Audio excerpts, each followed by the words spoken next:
Welcome to Mamahood After Trauma, where healing and mamahood intersect.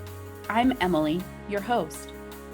Join us as we discover practical strategies to nurture ourselves with kindness and understanding. Stay tuned for insights and inspiration to support you on your path of healing and growth. Let's dive in together. This is Mamahood After Trauma. Hello, Mama, and welcome to this episode of the Mamahood After Trauma podcast. I am so excited that you have taken some time out of your busy mama schedule to tune in and listen. Today, we are hearing from a very special guest. Dani Rosenblad James is a dynamic force inspiring through sustainable travel, writing, and mind-body coaching.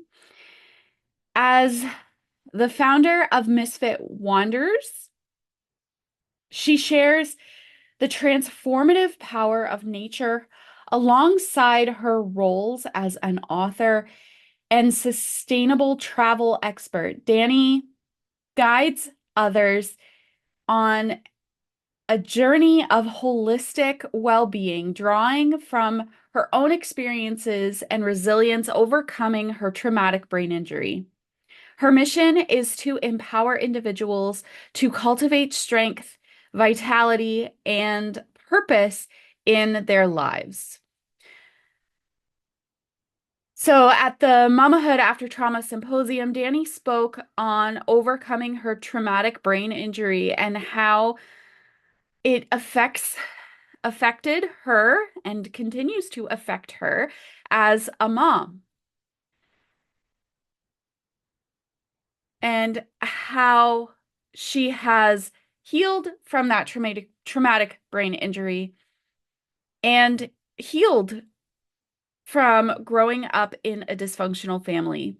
Dani's talk is very relaxed and very much like talking to a dear friend. So if you are someone who is dealing with a traumatic brain injury, whether that is a concussion or something more severe, this episode is for you. If you are not in that group, this episode is still a good listen because we are all dealing from trauma. And Dani is an excellent example of how you can reclaim your life and reclaim your power and create the life that you truly desire. So I cannot wait for you to hear from Dani. Enjoy. Hi, everybody, and thank you for joining today. So, if you don't know, I'm Dani Rosenblad James, and I'm going to give you a presentation that's over Mamas Matter Too. And I think this is something a lot of us moms forget. It's not all about the kids, not all about our partner. It's also about us too. And we tend to lose sight of what we want or ourselves in general. This is something that I want to talk about. And besides that, I'm going to break down with some tips and tricks. And first off, you get to learn a little bit about me. Now, I'm Dani Rosenblad James. Originally, I'm from South Dakota in the States. And nowadays, I live in Sweden and have for 7 years. Now, I had a very pivotal point in my life where I had to relearn how to walk, use my brain. My equilibrium was crap. I would easily just fall over. Now, this was from a traumatic brain injury that I had, and this was 10 years ago. This was something that helped me reflect on myself and what I actually wanted out of life. And I realized that I needed to push forward in order to get better. And this is something that I think everyone should know. And this is for being a mom. This is for being a person in general. If we want things to change, we first have to change. And that means taking the action to go towards what you want. So this could be in something as simple as waking up early or doing chores at a certain time of the day. So then at the end of the day, you can relax more or something like that. Now, besides having a traumatic brain injury, my upbringing was not the best. I know that my parents were doing the best with what they had and with their knowledge. However, from that, I've learned on how not to raise a kid. They've done some great things for me, so it hasn't all been bad. However, there are some things in that I wouldn't want to wish upon any kid. For instance, at 14 years old, you can start driving a car in South Dakota. And that same time, I had to be the one that was picking up my dad from the bars since he was so wasted. And I ended up having to grow up really fast, really quick. And this is something I don't wish for any kid. I want kids to be able to be kids longer. Mind you, in Sweden, it's pretty common for kids to move out at 16. But that's another story. And so going back to my traumatic brain injury, it took 10 years, or today it's been 10 years. It took 7 years before I felt as healed as I could. And then that's when my husband and I decided to have a kid. And now we have a little 3-year-old boy. But before having him, I was deathly scared to be a mom. I felt unworthy and I felt unfit to be a mom because I had such head pains and it was so regular before that 7-year mark. I thought that I wouldn't be able to think properly or I wouldn't be able to do anything that a mama can. And then when the 7-year mark happened, after giving birth to him, I was still panicking and freaking out. But then you had that connection. I had that little connection with him. And then the life changed a little bit from there. But I mean, I still run into the times where I feel unworthy or unfit to be a mother. And that's when I do some of that reflecting and realize that I'm working on being the best mom that I can be. And so I'm working on not judging myself or comparing myself to others. So this kind of rolls into be kind to you. Being a mom, it's hard. It's hard being a mom, and it's hard being nice to yourself because, like as I mentioned, we tend to judge ourselves or we tend to be hard on ourselves. But this isn't serving anyone. This is not helping you or your kids or your family. So what I've learned from my whole healing adventures is that it's good for us to talk to ourselves as if we are a kid. Now, that means that that inner critic won't be there anymore. They'll be gone. They'll be your best cheerleader or your best friend. And so like in these instances, you talk to yourself and say, how's your day going? How are you feeling? Oh, it's okay. You're doing the best you can. Things like that. You do it in a kind and gentle voice. And having patience is essential, especially when you're being a mom, because I mean, there are going to be days that are going to be off where maybe your kid wakes up the wrong side of the bed, or maybe you do. And the day just kind of starts rolling out in a bad mood. And when this happens, you have to give yourself grace and realize that, hey, you got this. It's just going to take a little more time today. You're not perfect. Nobody's perfect. And you'll be the best that you can at the time. So this is a great time to remember that you're not alone. There are other moms out there. So connect with other moms. And there's so many different ways of doing that. So being a mom doesn't mean you disconnect from everyone. I know at times it may feel like that. It may feel like that you're doing this all on your own and no one understands. But you know, there are groups out there. There are Facebook groups. There are social gatherings. There are in-person groups. You just got to go and and go out there and get connected and find the groups that work for you.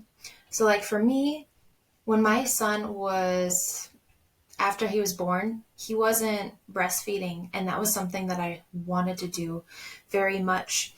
So I never gave up on it, but he wasn't latching.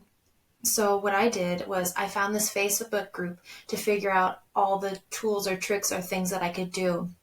After about a month or so of my husband feeding him with this little tiny cup, it was so cute to see. Finally, he started taking my nipple, and I was so thankful. And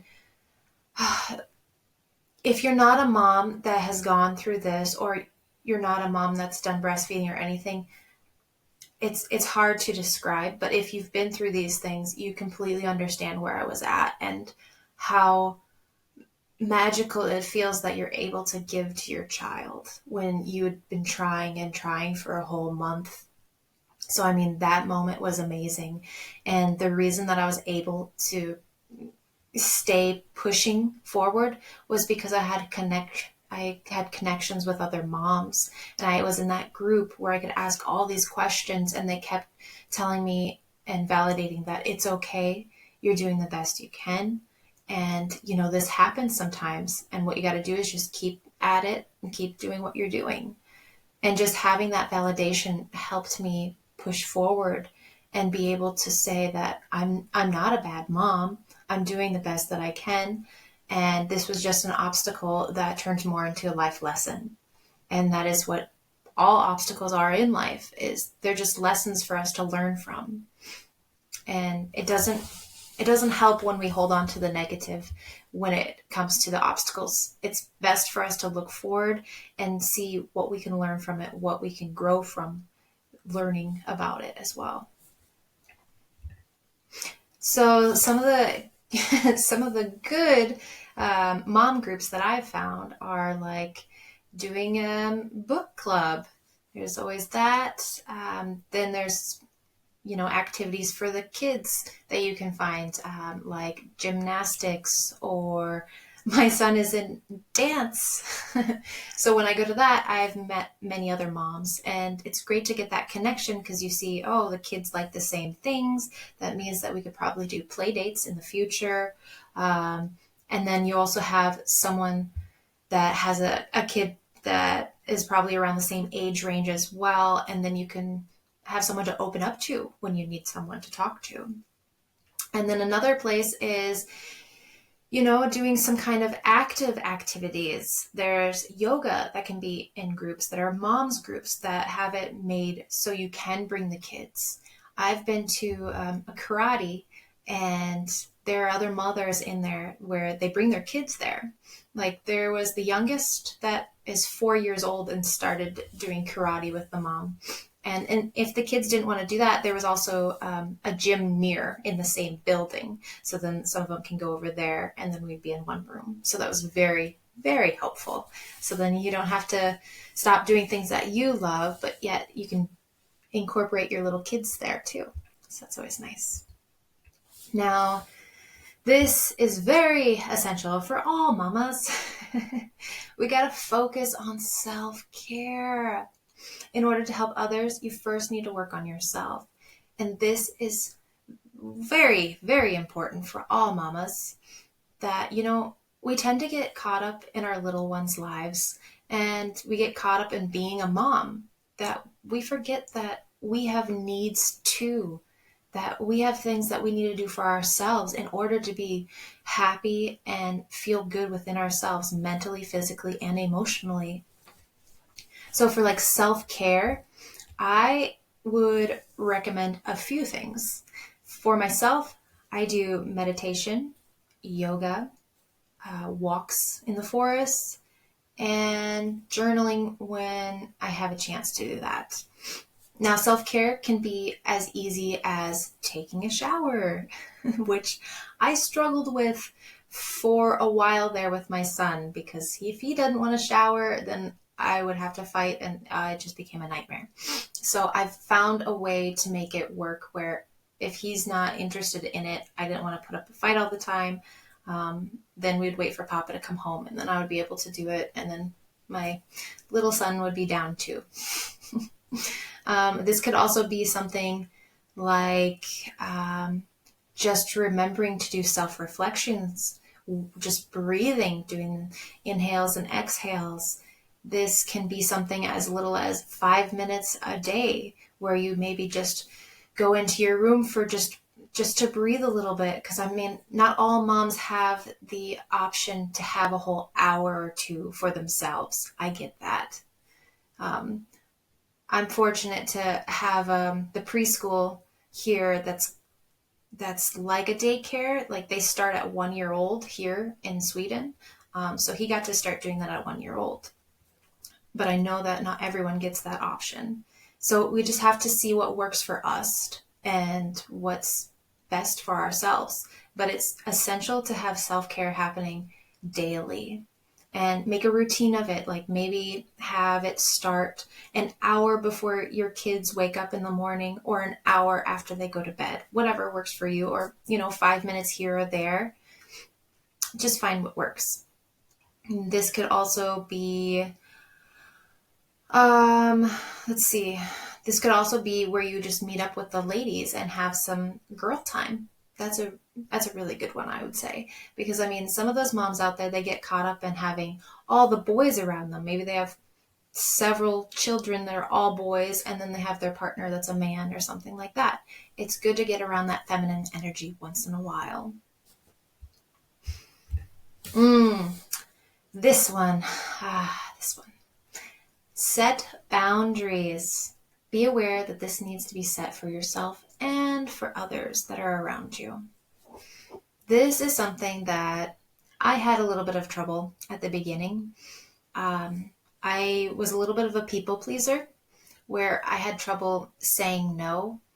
And it feels like it gets a little harder when you're a mom. At least it has been for me. It's hard to say no to my little boy. But I've realized that when he comes into the real world, that it's not all going to be flowers, and that he can't get everything he wants all the time, that I need to have boundaries here, because maybe I need to have mama's time, or maybe I'm going to have a meeting or something like that. So that's when I set a boundary with everyone. It's not just my child, it would be with my husband as well. And then another thing that we need to be aware of is setting boundaries for ourselves. And that could be something like, hey, your kid is having a bad day and just ran upstairs. It's good to check on him, but then just remember that it's good to have that boundaries. If he says he doesn't want to talk, then just let him have his own time. And that's essential for a relationship. Then you'll learn, like, maybe in 5-10 minutes, he'll want to talk about it, or she'll want to talk about it. And then you'll be there for them at that time. This was a bit hard for me, asking for help. Now, it's okay to not know all the answers. I know that at times, especially being a mom, that it feels like we need to know everything. We need to do everything right. We need to be the best of the best. But being a mom doesn't mean that you're perfect. And once we realize this, it's going to be a little bit of a weight lifted off of our shoulders. Then when it comes to all these things, it's good to learn how to be a mom for yourself. So when I say that, I mean, be the mom that you wish you had, or be the mom that you want. So for me, I think that would be where I step up and I'm there for my child when he doesn't feel like he has anyone else there. I grew up and I felt like that was a bit missing in my life. I mean, I love my mom, and she's very much there in our lives now. She comes here half the year just to be with my little boy, which I love. However, growing up with her, staying tight-lipped and not expressing what I needed her to express at the time, or stand up for me, that's something I've learned that I want, especially for my little boy. I want him to realize that I always have his back no matter what. And yeah, that's how I've learned to be the mom that I wanted. Now, finding other people to help. When I say this, I'm talking about, there are days that you're going to have off where you don't feel 100%, and it's okay. And on these days, it is very helpful to find maybe your partner or a friend or some other family member that can maybe step in for a little bit so you can just have some breathing air. And that could be like you going out just to have a tea or a coffee or something for an hour or so. So you can just reevaluate yourself and reflect and figure out where you wanted to go from there and how you wanted to take it. And it's okay to have that time where you step away for a little bit. And I know that this is not possible for all moms. So that means like the moms that are pretty much stay-at-home moms 24/7. I would say when you feel like you're going to crash and burn, or you feel like you're at your limits, just take a step out into another room or outside and just breathe. Just do some breathing in and out. Inhale, exhale, and do that about 5 to 6 times. And then just feel what you're feeling. So you can, even if you're feeling like really negative feelings, welcome them. Have your arms out wide and welcome them. And you feel them and you tell them, I see you. Now I'm going to let you go. And in that same time, you can pretend that you're giving them a big hug like they're your best friend. And this is actually called the welcoming. And this is something I learned from Rhonda Byrne. This has been essential for me. There have definitely been days where I felt like I was at my limit and I had to step out of the house because my son was just screaming and it was not going very well. So when I stepped outside the house, I did these breathing exercises and I welcomed all the feelings, gave them a big hug as if they were my best friend. And then I could feel all the feelings and then I let them go. And I could feel them slowly going away. And then I was able to think, so I could think coherently again. And then I went back inside and it was easier to just diffuse the anger and all of the negativity after that. And us as moms, it's okay if we ask questions. I've learned that asking questions is a great way to help everyone in life. So when you're asking questions, that can be to who you feel comfortable asking them to. Because you're not going to feel comfortable asking questions to everyone regarding your kid or you being a mom or personal life or whatever it is. So it's essential to evaluate the person that you're thinking about asking and make sure you don't feel like they're going to judge you. Make sure you ask it to people that are a little bit more open-minded if it feels like that's a possibility to happen. And this is when having the connection to moms is very important because those are the people that you can ask questions to and that can help you out when you need it.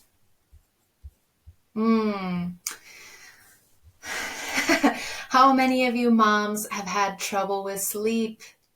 Me. Oh, my little boy. Oh, my little boy.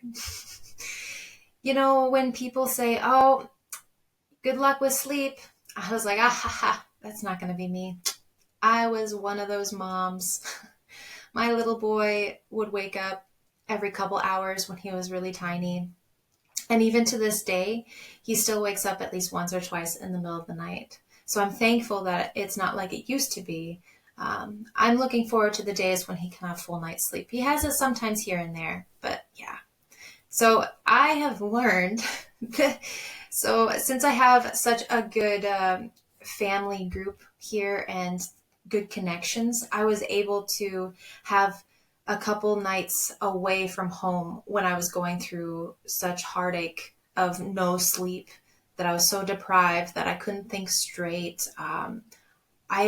I was amazed that moms can have a full-time job when they are so lack in sleep. I was so amazed. because you need about 7 to 8 hours a day of sleep. And this was something that I was wishing for, but I could maybe get to like 4, maybe 5 hours a night there for a while. And that's when I told my husband that I needed to step away. And I was thankful that he was able to be there, because I couldn't think straight. I can, some of those movies that you see where you see the mom or the dad where they're just half asleep making a bottle or making the food, and then they put weird things in it. Well, I understand that now, being a parent. So I give props to moms that have many kids, because I just have the one. I cannot imagine having triplets or loads of different ages of kids. So props to all of you out there. So this is going to be wrapping it up. Now, if you want to reach out to me, my name's Dani Rosenblad James, and this is my email, danielle7762@gmail.com. Now, I put this here because I'm a mind and body coach. So if you are feeling a little lost or uncertain about keeping yourself in a high vibration or remembering about taking care of yourself, I can help you with that. I can help guide you in the way. I can't literally do it for you. You have to do the work, but I can give you the suggestions, the tools, and tricks to help you get there. And this is very essential to be connected with the mind and the body when you want to become the better version of yourself. And this is something I think many of us forget, especially being a mom. We maybe forget sometimes to eat, or we forget to do some of those essential things that are important for us, like hydration or having like self-care, like I had mentioned earlier. So I can help you start making a plan, or however works for you. Let's talk. I got 30 minutes that I can talk with you. And then after that, we'll see if we want to keep going ahead with that. Besides that, you can find me on my website, misfitwanders.com. Because besides being a mind and body coach, I'm also an author and a travel blogger. Thank you for tuning in, and have a great day. Thank you so much for taking time out of your day to tune in to this episode of the Mamahood After Trauma podcast.